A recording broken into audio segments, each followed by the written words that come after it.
தமிழ்நாடு காவல்துறையின் கடலோர பாதுகாப்பு குழுமம். இந்தியாவில் மிக நீண்ட கடற்கரை பரப்பை கொண்ட மாநிலம் தமிழ்நாடு. 1000 கிலோமீட்டருக்கு மேலாக நீண்டிருக்கும் இந்த அழகிய கடற்பரப்பு 591 மீனவ கிராமங்களைச் சேர்ந்த 8 லட்சம் மக்களுக்கு வாழ்வாதாரமாக விளங்குகிறது.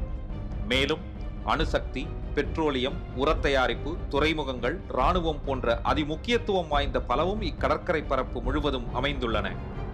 நிலவியல் படி முக்கியத்துவம் வாய்ந்த இப்பகுதியை அவ்வளவு எளிதாக எடுத்துக்கொள்ள முடியாது. இருப்பினும் பரந்துபட்ட இக்கடலோர பரப்பை கண்காணிப்பது சவால் மிக்கது.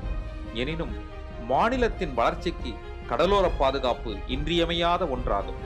கடத்தல், தீவிரவாத ஊடுருவல், மீனவர் கடற்படையை இடையேயான மோதல் போன்றவற்றை தடுக்கும் நோக்கில் தமிழக அரசால் கடந்த 1994ஆம் ஆண்டு ஜூன் 27 அன்று கடலோர பாதுகாப்பு குழுமம் உருவாக்கப்பட்டது. நிலம் மற்றும் நீரில் பணியாற்றும் வகையில் கடலோர பாதுகாப்பு குழும வீரர்களுக்கு சிறப்பு பயிற்சிகள் அளிக்கப்படுகின்றன.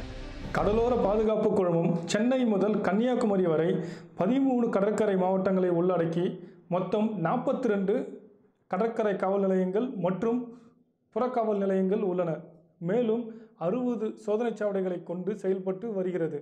ரோந்து பணிக்காக FIB ஃபாஸ்ட் இன்டர்செப்டர் போட்ஸ் மற்றும் 24 ATVs ஆல் டெரைன் வெஹிக்கிள்ஸ் வாகனங்கள் மூலம் ஆயுதம் ஏந்திய காவலர்கள் பாதுகாப்பு பணியில் ஈடுபட்டு வருகின்றனர். மீனவர்களுக்கும் தீவிரவாதிகளுக்கும் கூட்டு ஏற்படாமல் தடுத்தல் போன்ற முக்கிய பணிகளை செய்து வருகிறோம். நாங்கள் எந்த சூழ்நிலையிலும் தயார் நிலையில் இருப்பதற்காக சஜாக் சாகர் கவாச் என்னும் கூட்டு பாதுகாப்பு ஒத்திகையை வருடந்தோறும் நடத்தி வருகின்றோம். புதிதாக ஆள் நடமாட்டம் இருப்பதை மீனவர்கள் மூலம் நாங்கள் அறிந்து கொள்ள காவலர்கள் மற்றும் மீனவர்களுக்கிடையே நட்புறவை மேம்படுத்தும் வகையில் அனைத்து கடலோர கிராமங்களில் மாதந்தோறும் விழிப்புணர்வு பிரச்சாரம் செய்து வருகிறோம். அதாவது வில்லேஜ் விஜிலன்ஸ் கமிட்டி எனப்படும். 2015ஆம் ஆண்டு ஏற்பட்ட வெள்ளத்தின் போது கடலோர பாதுகாப்பு குழுமத்தின் உதவியுடன் நீரில் தத்தளித்தவர்களை பாதுகாப்பாக மீட்டு வந்தது.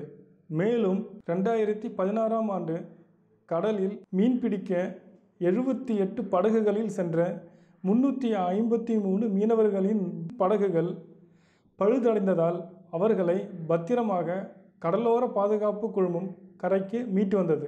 தமிழக காவல்துறையின் சார்பாக கடலோர பாதுகாப்பு மற்றும் மீனவர்களின் நலன் கருதி 1093 என்ற அவசர தொலைபேசி எண் தங்களது புகார் மற்றும் மீட்பு பணிக்காக 24 மணி நேரமும் சிறப்பாக செயல்பட்டு வருகிறது. மேலும் கடலோர பகுதிகளைச் சேர்ந்த பள்ளி மாணவர்கள் கடலோர பாதுகாப்பின் முக்கியத்துவம் பற்றி அறிந்திட ஏதுவாக கடற்காவலர்களுடன் ஒரு நாள் என்ற திட்டம் அறிமுகப்படுத்தப்பட்டுள்ளது.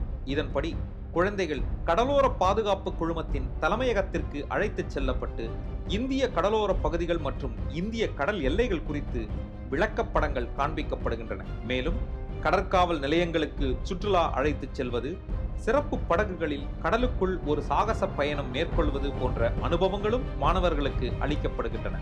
இம்மாதிரியான முன்முயற்சிகளினாலும் திட்டங்களினாலும் இந்திய குடிமக்களாகிய நாம் இதில் நினைவு கொள்ள வேண்டியது யாதெனில், இக்கடற்பரப்பு நமக்கு சொந்தமானது. இதை பாதுகாப்பதில் நம் அனைவருக்கும் பங்குண்டு என்பதே. ஒற்றுமையே நம் பலம் என்பதில் கடலோர பாதுகாப்பு குழுமம் நம்பிக்கை கொண்டுள்ளது. பல்வேறு செயல்பாடுகளினால் காவல்துறைக்கும் மீனவ மற்றும் கடலோர பகுதி மக்களிடையே நல்லுறவையும் புரிந்துணர்வையும் ஏற்படுத்துவதன் மூலம் தமிழக கடலோர பகுதி என்றென்றும் போற்றி பாதுகாக்கப்படும் என்று தமிழக கடலோர பாதுகாப்பு குழுமம் உறுதியாக நம்புகிறது. இது தமிழ்நாடு காவல்துறையின் முகநூல் பக்கம்.